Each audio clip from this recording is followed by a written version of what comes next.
ইরাকে থাকা আমেরিকার সামরিক ঘাঁটিগুলোর সামনে অপেক্ষা করে আছে করুণ পরিণতি, অন্তত ইসরায়েলের গণমাধ্যমগুলোর খবর তাই বলছে।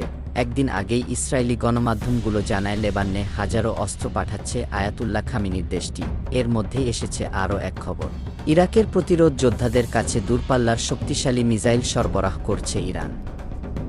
মার্কিন ঘাঁটি থাকা দেশটিতে প্রতিরোধ যোদ্ধাদের হাতে ক্রুজ ব্যালিস্টিক সহ এমন শক্তিশালী অস্ত্রের সরবরাহ চিন্তায় ফেলেছে যুক্তরাষ্ট্রকে।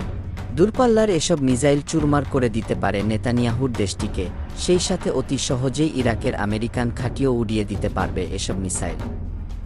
এমনকি আঘাত হানতে পারবে ইউরোপেও।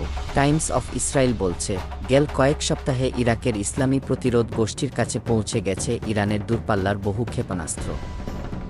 শক্তিশালী এসব মিসাইলের পাল্লা রয়েছে ইসরায়েল থেকে শুরু করে প্রতিবেশী বহু দেশ।